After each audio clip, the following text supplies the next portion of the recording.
it is, guys. It's your boy BlastphamousHD. Today we are here to check out a video that was super chatted to me from the homie Arc GPU himself. A video called Dad Discovers Son's Horrifying Secrets. And swear to God, that's not even a Lil Nas X joke. He didn't walk in on him trying to sit on Satan. Let's do this. I just killed my mother. It wasn't me who killed her. It was Jeff. Oh God, no. This ain't happening. He killed her. He snapped. Shane?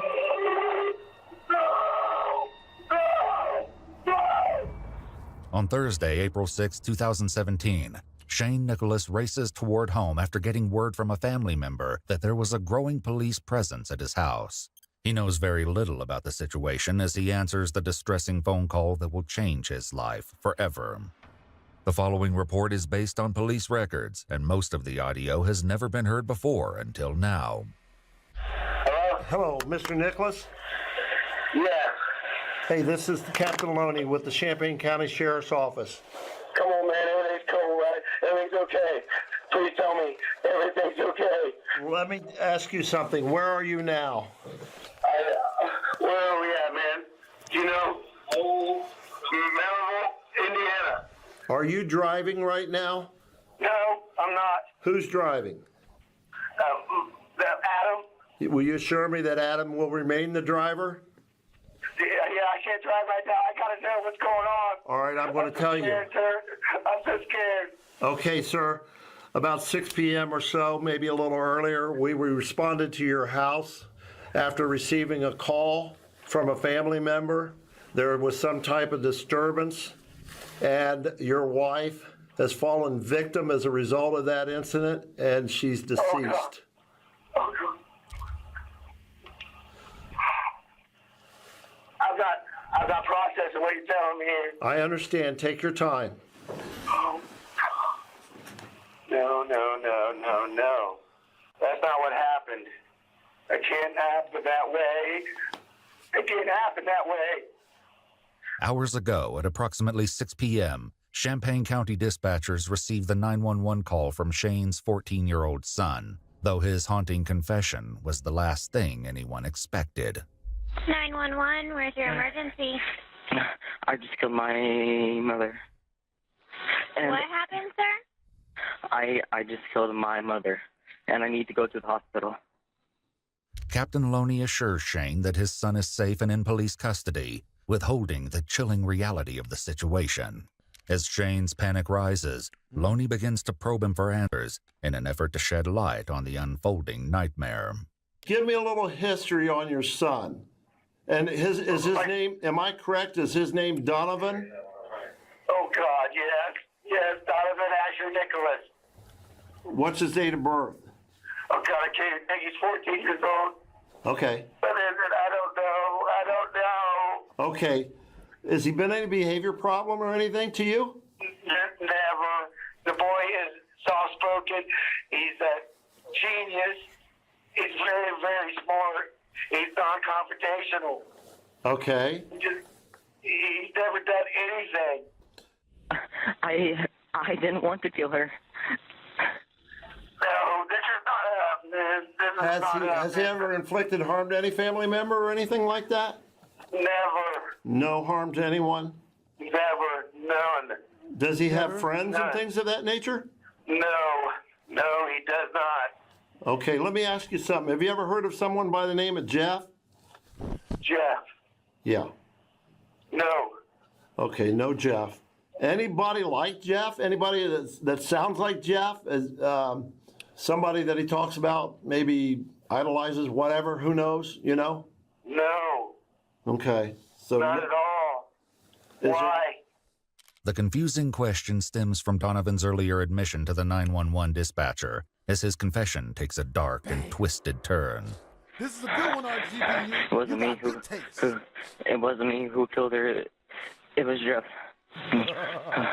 What happened? Who did it? Jeff. Yeah. I'm sorry, this is becoming really hard to explain. But I wish I could, but man. I kind of have another person inside me. Like, happened to your mom? He killed her. She snapped. All right, are you able to say who's with you? I am by myself, me and Jeff. But I swear it wasn't me. It was Jeff. Jeff is inside me. Jess is inside you? Never, ever, never say that sentence all the way through. That any dude's name is inside you, or any female's name is inside of you. Don't let people inside of you, you know? Yes. Okay. He sometimes takes control. And I have no control over him. This nigga's got Jujutsu Kaisen problems. Apparently he's got Sakuna inside of him. I hate Jeff so much. Why didn't you shoot someone else? He's gonna make me die in prison. Yeah. Investigators face the baffling mystery of Don't worry, you won't die, young person. You'll probably just be sodomized to the extent of your vast imagination. We gonna edit that out. why a child, whose father describes him as soft-spoken and harmless, would suddenly turn on his own mother. Moral of the story, never let anyone inside of you. Nice. Madness. Could Jeff be real, or is he simply a carefully crafted excuse? With many questions lingering, officers arrive at a scene straight from a nightmare. Donovan sits leaning against a wall in the kitchen, his white shirt drenched in blood. There are clear signs of a struggle, with large amounts of blood spattered across the walls, floors, and appliances. When asked if anyone else is inside the home, Donovan chillingly replies, "Nobody that's alive." While some officers speak with Donovan, others begin their search for the victim, unaware of the horror that awaits them upstairs. Why did Jeff want to kill your mom? It's just the way he is. Has Jeff ever hurt anybody before? No, this is the first time. According to our analysis team at EWU, while investigators don't need parental consent to question a minor in Ohio, a Miranda waiver must be obtained if a minor is a suspect in a crime. If the Miranda waiver is not voluntary in any given case, anything learned in the interrogation cannot be used in criminal prosecution. How long has Jeff been in your head? That's about like 3 months. Upstairs, officers confront a horrifying scene. 40-year-old Heidi Faye Taylor is found lying in her bed, deceased. The brutal nature of her wounds points to a vicious attack, raising daunting questions about exactly what transpired between Heidi and Donovan. That's wild. Back in the kitchen, officers notice an unsettling injury to Donovan's face. Though they ask him about it, he gives no clear explanation for how it happened. They let it go for now, but the strangely haunting wound on his face and its grim origin will soon demand answers. That's the only injury you got is on your leg, though, and you scratch right there, right? Huh? There's something on... There's something on my... Your stomach okay? No, my... Huh? What? I can't talk right. Okay. There's something on my lip. On your lip? Yeah, so... Okay. Is it? But that's... Other than that, that's it? Other than that, that's the only injuries? Okay. We're gonna lift you up and take you out to the squad, okay? Can you walk it? No. Okay. Tell you what, you want to lift him up or you want to throw him on this chair and put him out there? Don't matter to me. Donovan is carried outside in handcuffs to the waiting paramedics, who strap him to a gurney and provide first aid to his injured leg. The medical team noted that Donovan continued to blame the attack on his alternate personality, Jeff, adding that he doesn't know why Jeff did this, and more chillingly, he doesn't know why Heidi didn't stay down. Investigators will soon interrogate Donovan at the hospital, but first, a nurse has questions of her own. Am I going to be safe in here in the room with you? If I'm by myself? You're going to hurt yourself? Can you tell me what happened? You want to wait till we're on it? I have never been I've never been diagnosed. Basically, the easiest way I can say it is multiple personality, but I really can't explain it Because, like, multiple personality, like, I'm usually not aware. they just talk to you.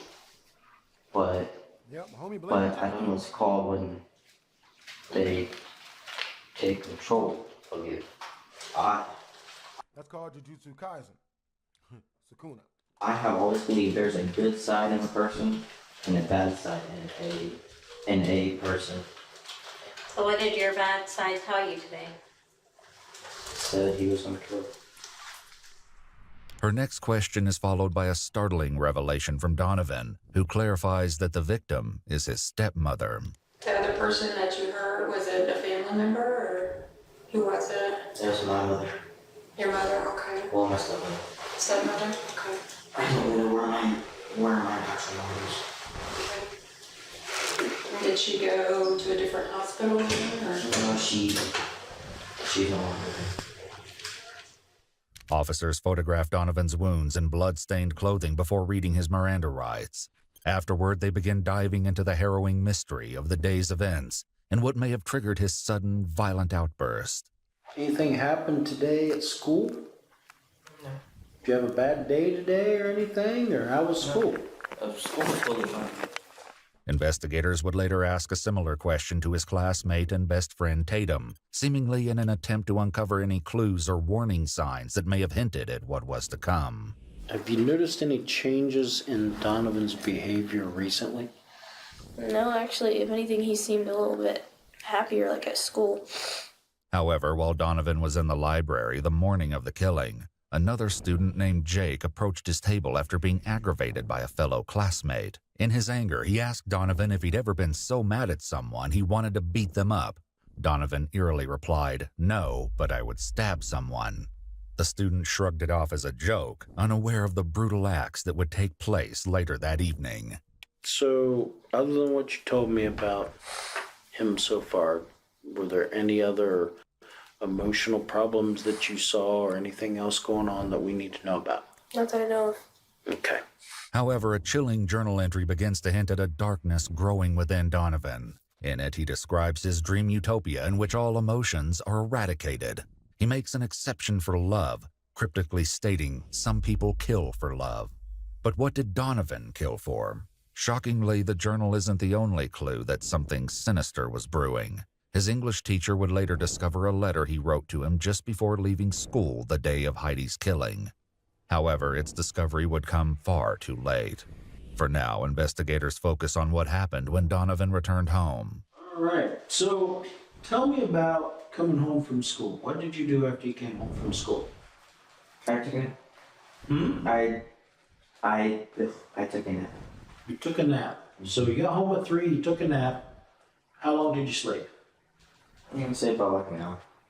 It was supposed to be for a half hour. But okay. So you took a nap. Why do you say it was supposed to be for a half hour? Who told you it was supposed to be a half hour? My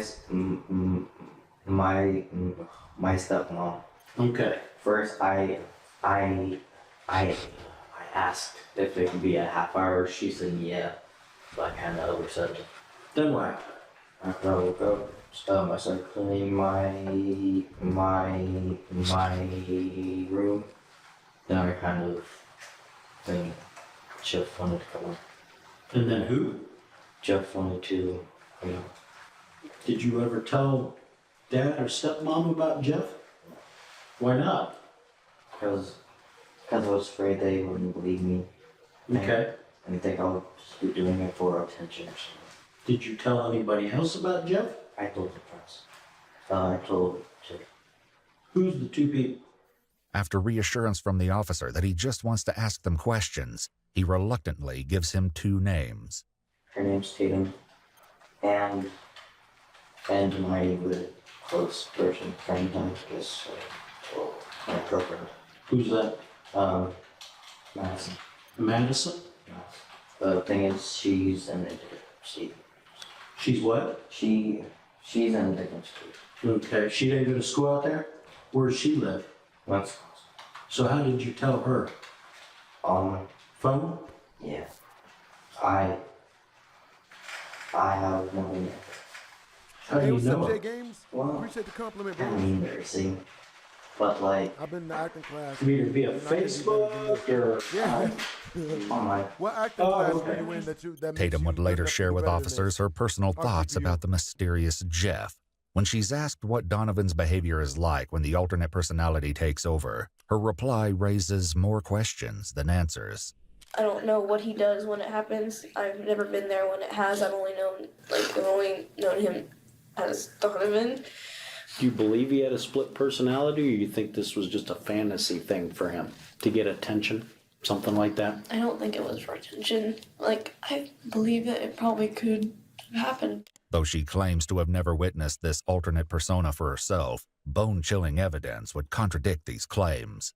In a text exchange later uncovered between Tatum and Donovan, he acts as Jeff, calling himself the devil's child and anything but holy. He also makes disturbing requests for the courage to stab someone 67 times and tells Tatum he's a lot different than Donovan, who would never kill anyone. For now, Jeff remains an enigma, with investigators unaware of how deeply disturbing the truth of his identity will reveal itself to be. Meanwhile, Donovan continues to elaborate on what happened next. So, you're cleaning your room and you say Jeff wants to come out. Mm-hmm. Can you describe Jeff to me? How does Jeff act? He's homicidal. Yeah, obviously. But like, he laughs about. Hey, what's up, K Regains? What's up, Kitty? What's up, And OG Edits? he's super fidgety. He always clicks pens or twirls a pencil or something. So can you tell me about what happened at home after you cleaned your room? What did you do then? He came out. He was tired of being in me, and he said, I'm gonna come out. And usually, I don't let him, and I try to not, and I try to stop him. But I was like, you know, no harm's gonna do me. And I was wrong.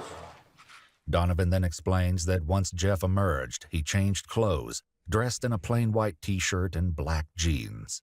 Why those clothes? Because it's his favorite outfit. It's a what? Because it's his favorite outfit. You talking about your favorite outfit? His. His, you mean Jeff? Mm-hmm. Mine, I never wear white gets dirty. So, change clothes, and then what happened? He grabbed a knife, and he carved his stupid smile on his face. Pushing the white off, and it's so stupid. Donovan indicates that he intentionally grabbed a knife and then grabbed the lancet to complete the cuts on his mouth. Both acts demonstrate a level of preparation and forethought. Donovan's cuts, extending from each side of his mouth toward his ears, created what officers grimly described as an exaggerated smile. His chilling explanation for doing this to himself would later leave investigators stunned. Shit, I'm stunned just hearing about it in general. This nigga really is crazy, bro. He put Joker scars on himself. Damn. So, we got the knife, and you're in the kitchen, and cut your face. Did you do that in the kitchen? I did that in the bathroom so I could see. So he could see. So in the mirror? I used a knife and a lancet. Not because the knife was too long to cut anything. Disturbingly, Tatum suggests that Donovan may have been sharing these frightening ideas with someone else. I really don't know of any problems, like, for him at home, like, but he didn't have anyone else, like, really to talk to. There was this girl.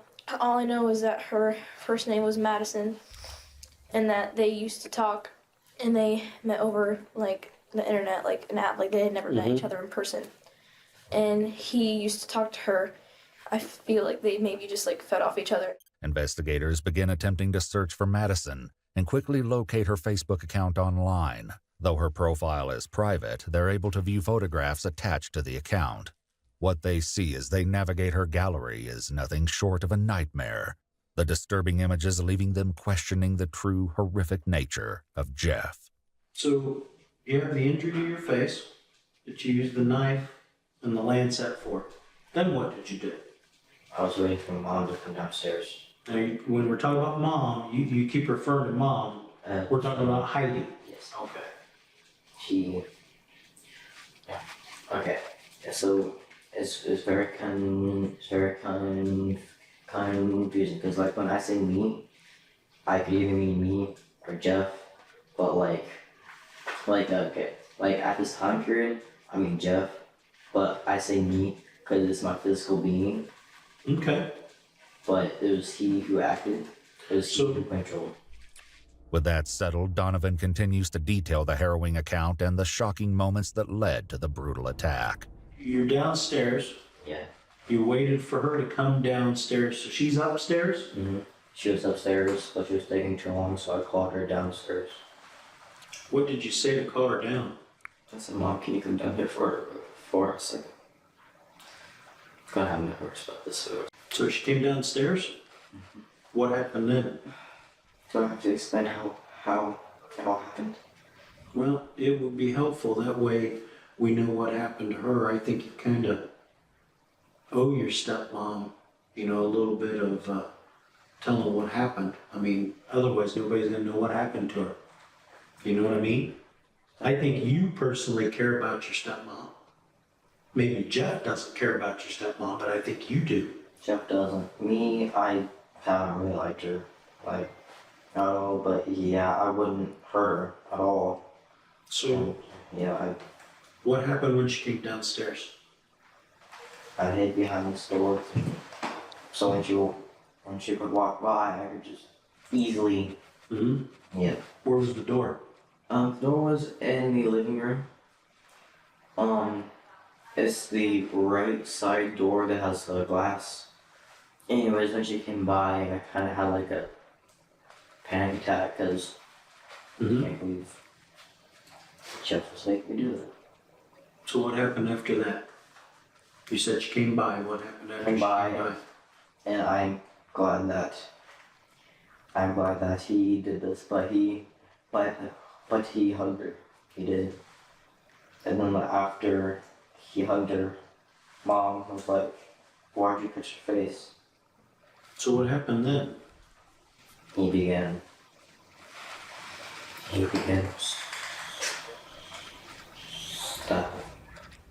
In later interviews, Heidi's closest friend Angie and her daughter Ashley open up about Donovan, who they've known since he was just 2 years old. He's always been different, never really, I wouldn't categorize him as shy, but he didn't like people with very few friends. He had friends. And it's not that he didn't socialize. He was an introvert. He's very quiet. Yeah, he's very introverted. What was Donovan's relationship like with Heidi? Very tense. Very tense? Why do you say very tense? Donovan has always been an issue for Shane and Heidi. And when I mean issue, I mean he's been... That's what they argue about. They always argue about Donovan. Donovan is the reason why their main reason why they fight? Yeah. They'll soon share more eye-opening details, explaining what they believe to be the source of the ongoing tension between Donovan and Heidi. Meanwhile, Donovan continues to share the horrific details of what happened next as he began the savage assault. She said, no, stop, just call 911. I was like, no.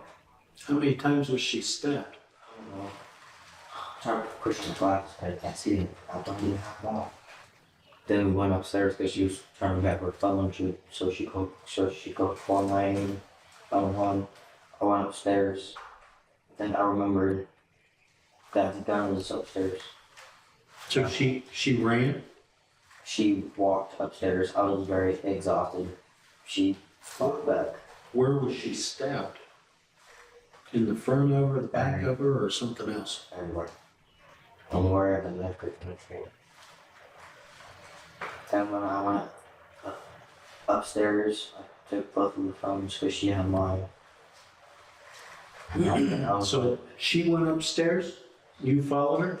Well, actually, I ran ahead of her so she couldn't call anybody before I got there. According to Donovan, when Heidi finally made it upstairs to the master bedroom, she laid down on her bed. What he did next would add a chilling new layer of brutality to the violent altercation. She was lying. She was lying on the bed. I couldn't see her separate. What did you do then? Me and Jeff couldn't see her separate. I thought it was done upstairs. I was like, this is the quickest way she will. So she's laying on the bed. Did she say anything else to you? Just call 911. And then after I said no again, I shot her and hit him. It had to be an accident. He would not. I know they argued a lot. She was very frustrated. And you said it had to be an accident? That's what I believe, yes. I don't think that either one of them, no, they get mad at each other. I don't think that they would ever hurt each other. Not intentionally. Kids and parents, they argue. They fight. Did the bullet strike her? How far away from her head were you? But we both wanted her to stop suffering. Jeff likes to do this, but he doesn't like it. But he doesn't like it when people suffer. And which hand did you hold the gun in? Well, both. I used to pull the trigger. I used both so I could aim and also didn't have to shoot twice. A coroner's report would confirm the cause of death as a gunshot wound to the head, with more than 60 multiple sharp force injuries to her body. A tip of the knife blade was also extracted from her skull, while the firearm was located on the bed, lying next to her body. Did you know any history of any anger issues, any mental illness, any, depression, anxiety? She wanted to take him to a doctor. Heidi wanted to take him to a doctor? And her and Shane had talked about it. Why did she say that she wanted to? Was she saying things? Because maybe he was going through a depression. The fact that he was withdrawing, it was like 3.5 years ago, he started to withdraw from them. Back at the hospital, the investigator urges Donovan to continue, and he soon explains the horrifying cause of the self-inflicted wound to his leg. So you threw the gun down on the bed beside her, and then you went back downstairs? Yes, I did. What did you do downstairs? I was gonna leave. Jeff was still taking control. I noticed my legs are hurting real bad, and it was all wet and slimy. I pulled up, and there was a deep gash in my leg. I freaked out. How did you get the gash in your leg? While I was trying to hurt her, she fought back, and our legs were tangled and. Her what? Wow. Arm. Oh, legs. Yeah. So you're wrestling with her? Yeah. Did you end up on the ground? Yeah, we both did. We wrestled a lot, and then I saw her body. I didn't care where my legs were. I don't want to say it. Take a breath. It's okay. Take a deep breath. When I tried to hurt her, I hit my leg. I didn't really feel anything. I just. Love from Miami. Hey, thank you. Really. So you stabbed yourself in the leg accidentally. As Angie and Ashley continue to elaborate on Heidi and Donovan's tense relationship, they delve deeper into what they believe may have been the root cause of their conflict. Everybody knows that there has been tension between them. And just by tension, like you said earlier, you just mean them not necessarily getting along because she wanted to discipline. Yes. And yes, like any 14-year-old, right. You don't want to be disciplined. No. She would take the phone. His dad would give it back to him. Yeah. She would take the game system. 2 days later, his dad would give it back to him. Yeah. Or, he would be grounded, but his dad would go take him shopping and spend like $400 on it. It was an issue. He can be very manipulative. He tries to get his way by getting up underneath your skin and kind of forcing you to do what he wants. And a lot of times he would try to do that by using his dad. He would never get punished for anything. So he never knew a consequence. She was more the punishing role. Yes, she was. Now, when you say punish, what type of punishment do you... taking the game system away, or taking his phone away, or making him do a chore. She never touched him, or physically. She wouldn't even spank her children, if that's what you mean. In an earlier conversation with the hospital nurse, Donovan explained what led to his next decision to contact the police and confess to the harrowing crime. After he did it, he noticed the cut. He's scared. He's mad at me because I called the police. Okay. And I was scared. I was like, I just did a really bad This nigga was mad at himself for calling the police on himself. That is new. thing. And I was huge gash in my leg that I had no way of getting myself stitches. I was like, I need to go to the hospital to find out. I'm gonna get like infected, bleed out, or something. So he's mad at me for coming here. Because like he thought like, just do it and run. Now I also can't run, so was smart enough to clear plan B. So he just, just like he would be here with it. I want to go back inside my head now. So he's gonna cross over the truck and leave you hanging. Yeah, that's not fair. I would never want to hurt anybody. To be honest, the only reason why he called 911 was to fix the leg. Because it's fine. I wouldn't be here and he would still take over me and wouldn't let me come out. I don't think That's okay. While investigators have now learned the devastating details of what happened to Heidi, they still have little to go on when it comes to establishing a motive. Angie and Ashley's accounts of their strained relationship don't explain what could have caused Donovan to violently snap. According to our analysis team member at EWU, while a host personality can be aware of alternate personalities, it's very unlikely for the host personality to be aware of specific details that occur when an alternate is taking the lead. If truly an alternate personality existed, Donovan would not know the details and thought process of each step of the crime.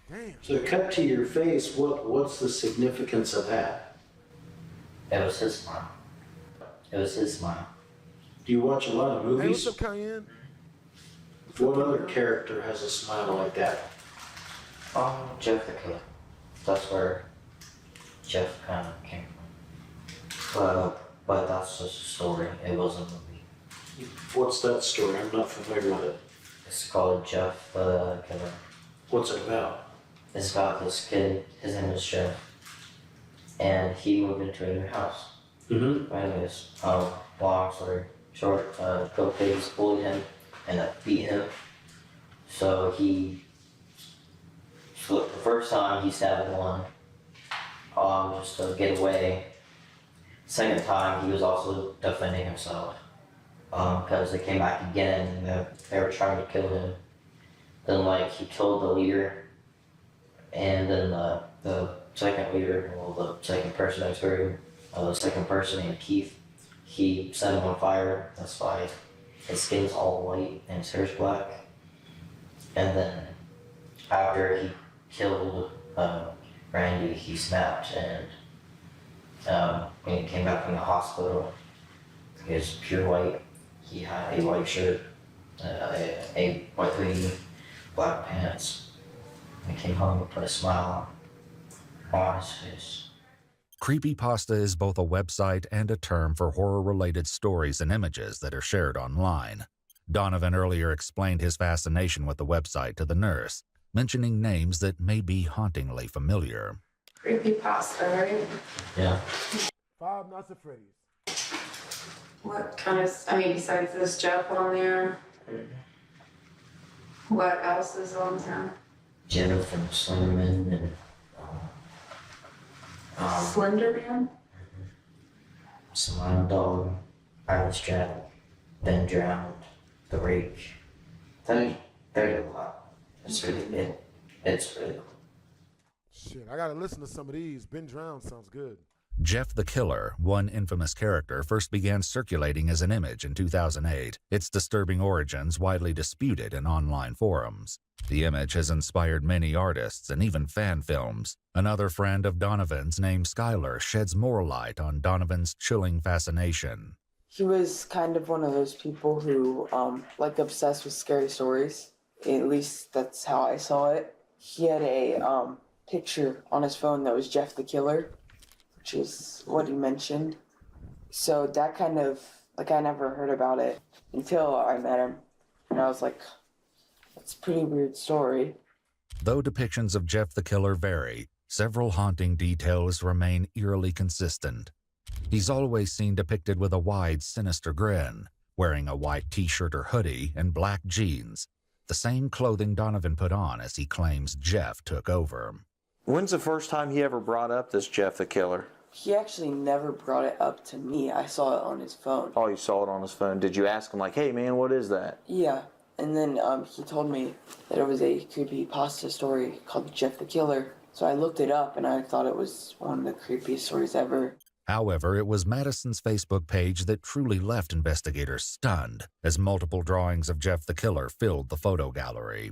Determined to uncover the truth, investigators continue speaking with Angie, who claims she left the house just before the brutal attack. He was taking laundry down, and then he was standing in his room, as she's telling me how she caught him. Because when I came upstairs, she said, don't even ask me for your damn phone because you're not getting it. So he was standing in the room and she said, don't even ask me for your damn phone because you're not getting it? Yeah, something like that. And then she turns to me and she says, I caught him sexting today. And I said, what? I said, Donovan. And she said, I'm tired of this. Heidi confiscating his phone, preventing him from contacting his girlfriend Madison, may have been the final act that pushed Donovan over the edge. However, his earlier confession to the hospital nurse suggests it wasn't one specific action that set him off, but a combination of factors. Was there something that set Jeff off today? No, it was really today. I mean, what seemed to bring on the attack? She always yelled at me for stupid stuff, like, I don't know, like not, like doing dishes wrong, or like not sweeping the right spot, like normal parents yell, but not at the absolute top of their lungs for not doing dishes right. And once I sat down on my knees, and she even was crying, and wouldn't stop, started to set it down, my mom hit me. Sometimes she would be mean with the things that she said. And as a mother, I've done the same thing. I'm not perfect, but I know, you know, she would say, and that's the only thing that I can think of, that as a kid, you know, you don't want to hear your parents say crappy things. What all would, but I mean, all what she would say was like, you know, I can't wait till he's 18. And But I mean, she never, I mean, would she, you know, look at him and, you know, dumbass or stupid or, you know, nothing like that? No, I mean, she would say pain in my ass. Yeah, well, I can't tell you how many times You're I've been. a pain in my ass. I can't tell you how many times I've been called that. And he would just sit there, you know, if other people are around. However, as Angie left the home, Heidi and Donovan were alone when Donovan viciously ended her life. Later, Donovan's teacher contacted detectives about a letter Donovan left for him before leaving school the day of the killing. In the letter, he describes reading a book about a serial killer, his haunting words leaving sinister clues about his intentions. The letter and the glaring warning signs would be discovered far too late. Following his treatment at the hospital, 14-year-old Donovan Asher Nicholas was arrested and charged with both murder and aggravated murder, with mandatory prison time for a year each for having a firearm under his control while committing the crime and for using the firearm during the crime. He was transported to the Central Ohio Youth Center. On July 2018, Donovan was found guilty of all charges and sentenced to life in prison with the possibility of parole after 25 years. However, 5 years later, on June 15, 2023, the Ohio Supreme Court overturned the sentencing, stating that Donovan, a juvenile at the time of the crime, had his due process rights violated when the court used its discretion to certify him as an adult. These records are confidential. While we haven't been able to verify these details, according to news reports, Donovan has been released from jail. Iwu reached out to Donovan's family to determine his whereabouts and didn't get any response. What? You gonna leave a murderer on the streets? Nigga.